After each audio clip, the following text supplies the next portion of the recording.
Huwag hayaan ang pride na maging gabay.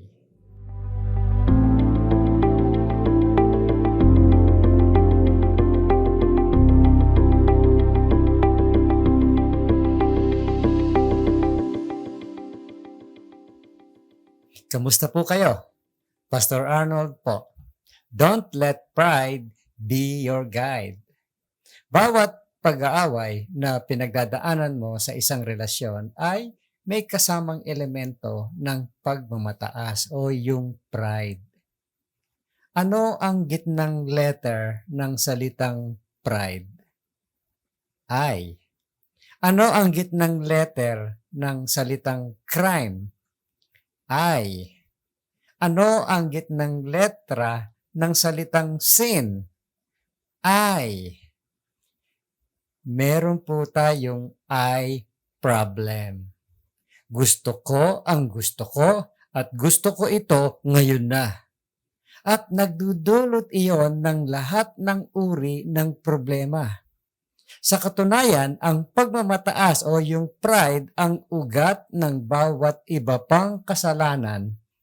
Kaya sa anumang relasyon, huwag hayaang maging gabay mo ang pride. Ang sabi po sa Bible, do nothing out of selfish ambition or vain conceit. Rather, in humility, value others above yourselves. Yan po ay sa Philippians chapter 2 verse 3.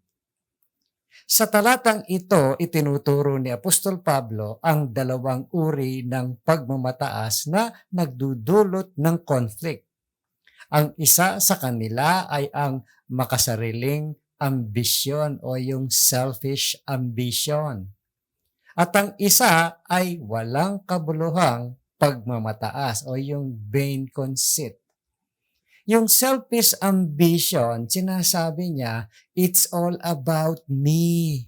Ako lang.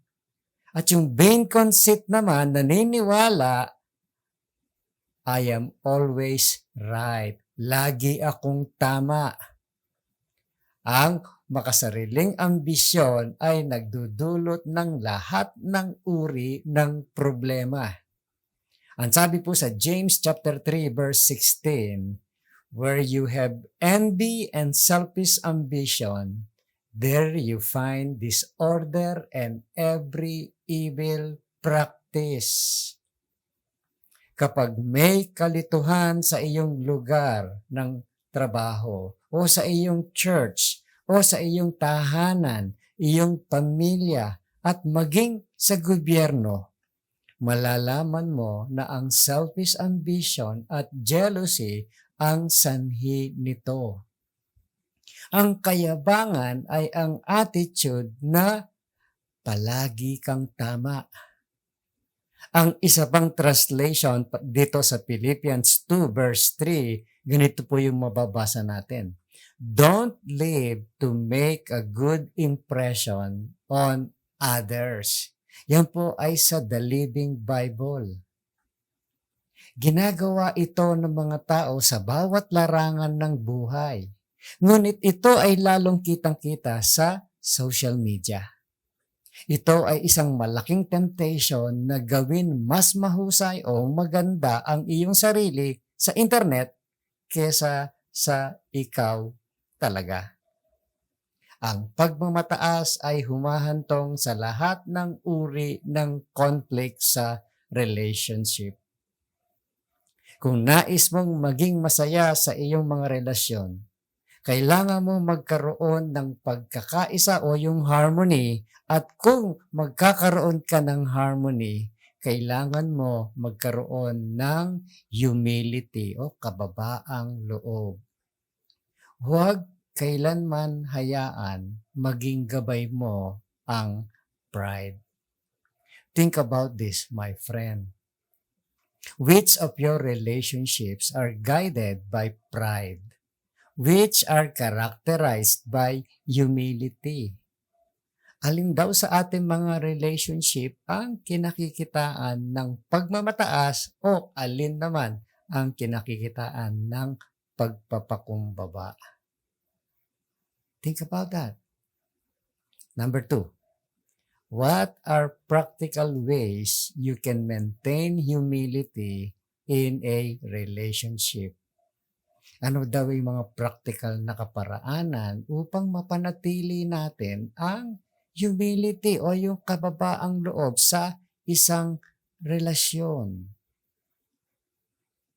At ang pangatlo, have you seen pride damage or destroy some of your relationships? What can you do today to help restore those connections? Paano mo nakitang sinira or winasak ng pagmamataas ang ilan sa mga relasyon? Ano ang maaari mong gawin ngayon upang makatulong maibalik ang mga koneksyon na iyon?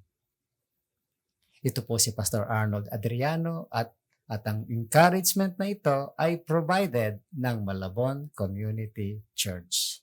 Have a great day, my friend, at huwag mong kakalimutan kung sino ang gumawa ng araw na ito.